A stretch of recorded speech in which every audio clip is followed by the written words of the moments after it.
Thank you. Thank you very much. Thank you very much, and thank you, Frank. Thank you for your service to our country and for what you're doing here to keep raising awareness of the threat our country and the civilized world faces, and for all of you for being a part of this National Security Summit. Frank began by talking about the fact that I was governor of New York on September 11th, and that I spoke earlier this week at the Stop Iran Now rally in Times Square. And among the things I said that evening was I learned a lesson on September 11th that I had hoped no American would ever forget.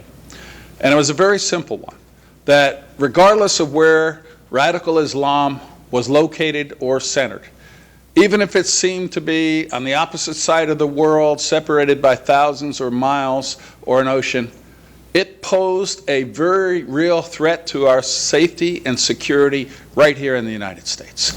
And that we could not sit back idly and take comfort in distance in the 21st century as a protector. And we had to be proactive to do everything in our power to make sure not just that we prevented radical Islam from impacting negatively our allies and our friends, but simply to make sure we were safe here in America. And I'm going to talk about three quick little things, different things, small things, except that they are huge for the safety of America.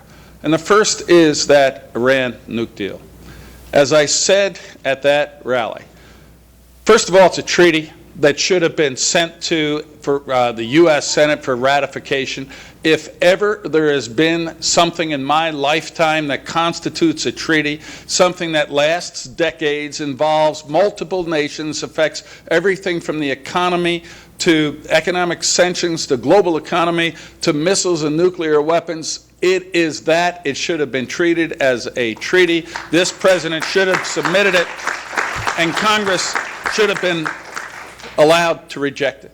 Second of all, this president signed legislation this year giving Congress 60 days to accept or reject an Iranian nuclear deal. Think what happened.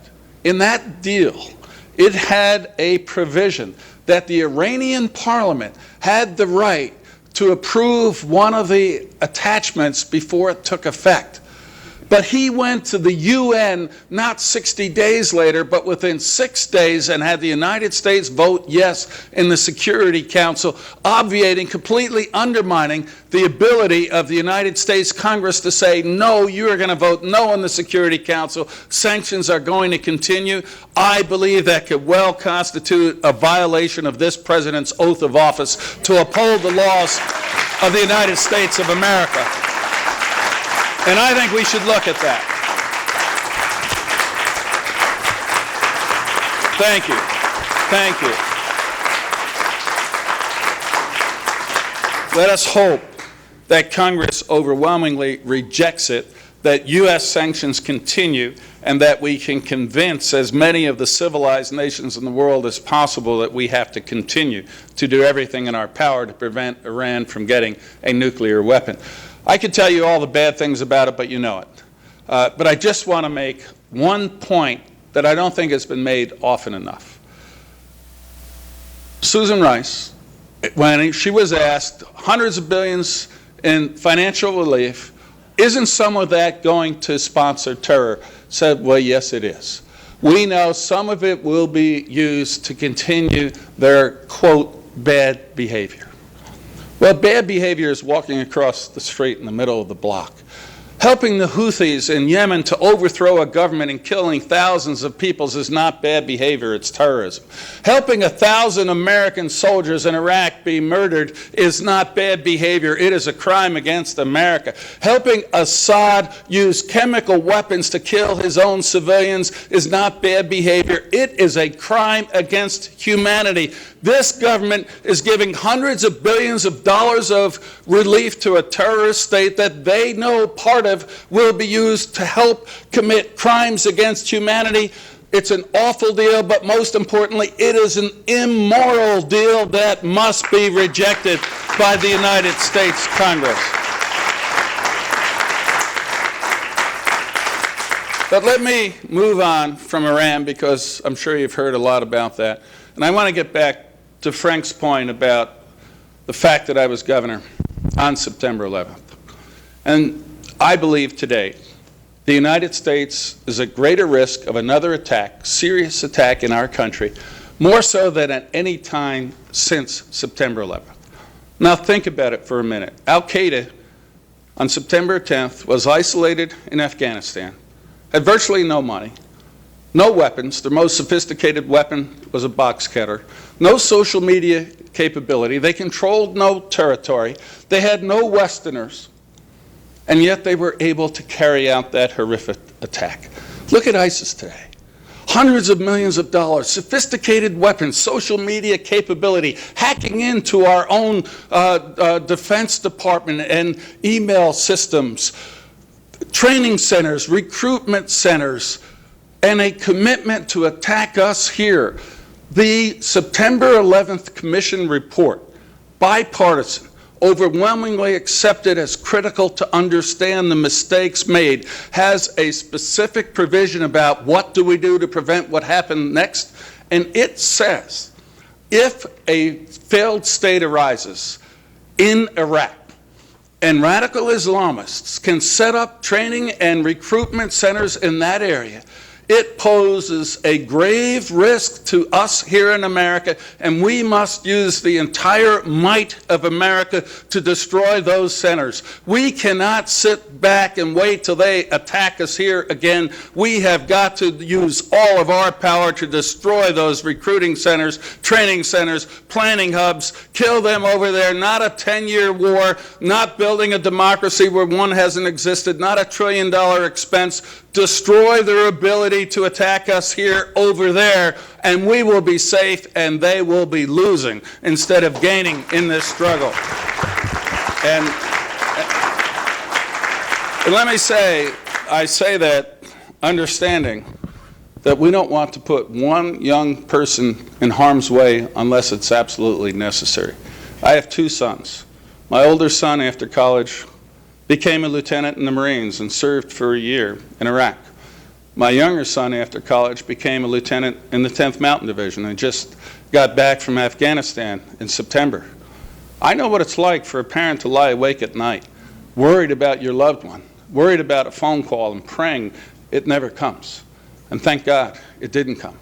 And I do not want to see one American person lying awake worried about their loved ones.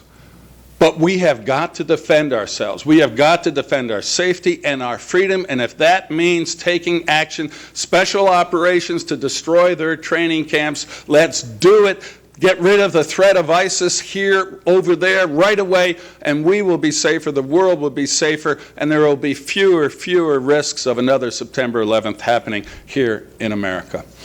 Now, the third thing I want to talk about is, to me, equally troubling.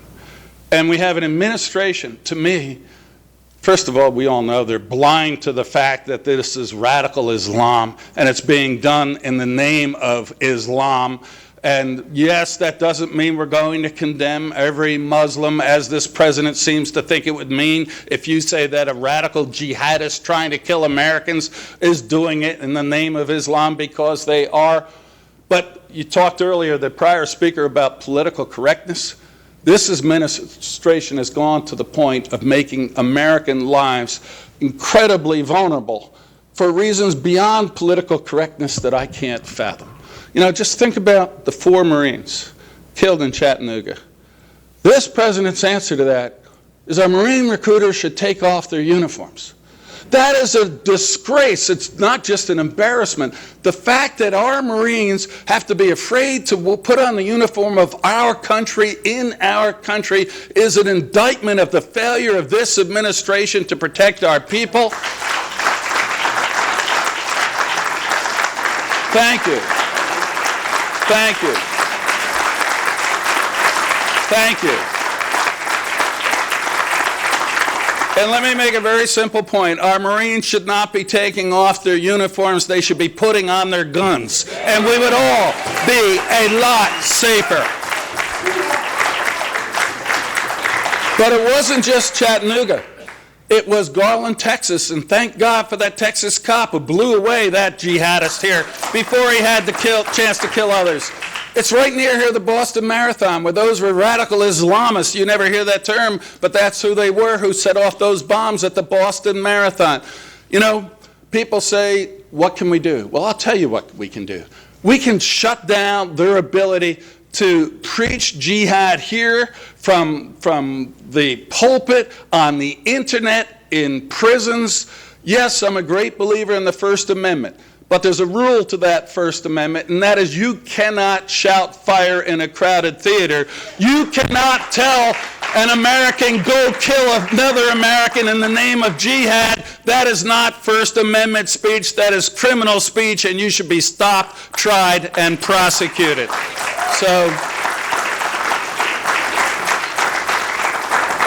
So forgive me if I get a little passionate about this. You may have sensed that. But like all of you, we love this country. You know, there's never been a country like America before that has attracted people from literally every corner of the globe and given us freedom and opportunities that, in my case, my grandparents never dreamed of until they came here. When you have a government that doesn't perform its most important function, providing for the safety and the security of your people, you have at risk all of those freedoms that our Constitution guarantees us. So keep fighting the fight. I will be right there fighting the fight as well.